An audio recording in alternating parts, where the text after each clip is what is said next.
Hi guys, Tracy here with another quick holiday layout. This one took me about 50 minutes to create, and I started off with that stamp that I very quickly showed you guys. It says Crazy Little Elf called blank, and I'm going to get to use this background paper that I wanted to use on the previous layout. It's by Fancy Pants, I think. Yep, it's called From the Merry Little Christmas Collection. And I'm just having a look through some of my other papers here that came in the Home for the Holidays kit from Scraptastic. I have a number of things here, including this red cardstock, which I'm going to use to mat my papers again. I love matting holiday photos on red paper, and this time I'm leaving a white border around these photos as I trim them up. Printed these out on my Epson PictureMate charm here at home, and that allows me to print them any size I want, up to 4 by 6.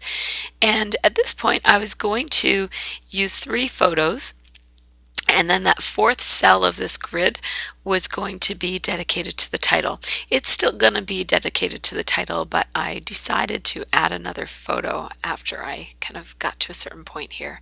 So I'm just using my little Creative Memories trimmer. It's just a tiny little one, so it's very handy for these smaller cut projects.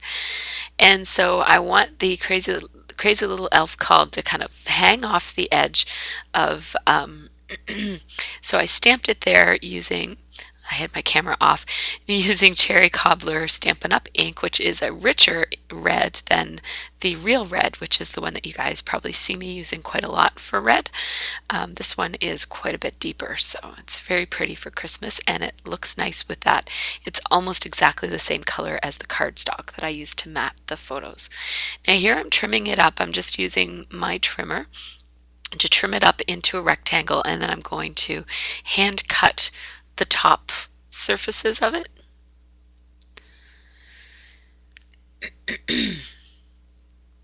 So here I go doing that. I'm just going to kind of go in kind of like soft curvy cuts around it, and then I used my corner rounder to round off some of those corners. That one I couldn't get into, so that's what I ended up with, is a little kind of shaped element. It turns out that I didn't leave quite enough space under the blank line for the letters that I'm using, but that's okay. I'm just going to hang them over the edge of the paper. That's all right. Most of them are stuck to the paper. So I'm going to use these Fancy Pants letter stickers, and what I love about these is that they come in uppercase as well as lowercase. So in my last layout, you guys saw me use the uppercase only for the Just Like Me layout, and here I'm using upper and lowercase, and I'm also going to put a couple brackets just to make it a little bit fun. I like those little squiggly brackets. Pardon me.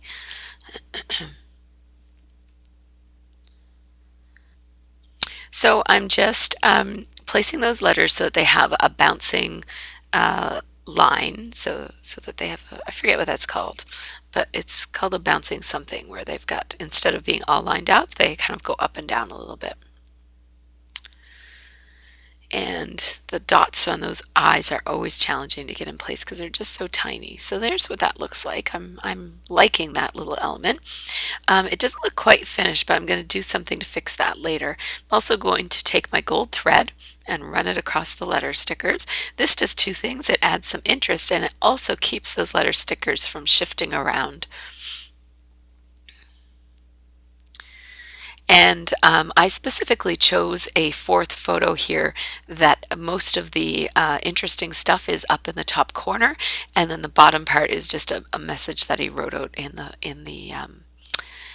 flower. And so I don't really mind covering that up. Here's again, this is my favorite paper in the pack, this Teresa Collins Santa's List paper. Ugh, I just love that. That is the best polka dot. It reminds me of sequin waist. That Punchinella stuff, the large stuff, I just love it. So I'm trying to decide between 2 different backgrounds and also 2 different orientations for that one background. So I'm going to think on that while I cut up a piece of this Teresa Collins paper. And I just use my finger to put a little tiny dent in it so that I remember where I want to cut it. And so I really like that you're seeing more of this punchinella looking paper on this layout than you did on the other one. And I'm going to use the stripes instead of the floral. And I find using geometrics instead of florals gives a layout, for me, it gives it a bit more of an edgy look. So although I love that floral, it's probably my second favorite paper in this collection, in this kit. I decided to go with that gold stripe instead, because here I've got two different polka dots and a stripe, and so that's all very kind of, it seems more energetic than having a floral pattern. Just to me, like a floral pattern in my mind seems to kind of soften something. I don't want it to be softened. Because at this point, if I use that craft paper, I just went and got my ink. I rarely ink the edges of things, but I just felt like that embellishment didn't look quite finished. So I had to do something, and there wasn't enough of an edge on it for me to outline, and outlining would have just made it too busy looking. So I just inked the edges, and it does kind of just finish it up. So if I go with the craft paper, I'm going to have it be a very kind of negative space, clean, bold, and kind of modern feeling layout. And if I go with that other busier, more traditional looking Christmas paper, obviously it won't be all of those things that I just listed. So I often do this. I outline while I think. So if I can't decide about something, I'll just outline the papers and then give it a try again after everything's all outlined. And outlining just kind of helps define the edges of these papers and set them apart from one another, and also gives it a look, right? And so I'm going to go with this one because I really, in order to use this background paper, I feel like I need to have something crisp and clean to put on it, because that's a very busy background paper. So I'm just writing down my ingredients here on my ingredient paper. This is on my blog if you want it. It's under resources. You just go to mercytiara.blogspot.com, and under the resource tab you'll see the PDFs for those. So I'm putting together all of these layered papers, and the outlining really helps them to kind of come together as one because they're all the same, and it also kind of brings them in with the background paper because the background paper is also outlined, and it kind of helps them stand out, like it punches them out a little bit from that really, really busy background with lots of lines and lots of stuff going every which way.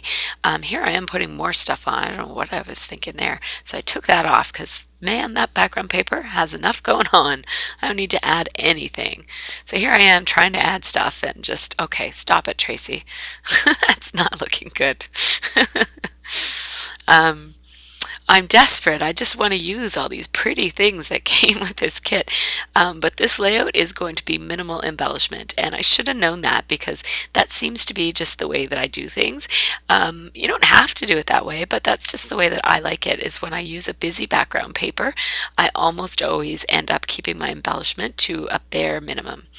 And this is not going to be an exception to that rule.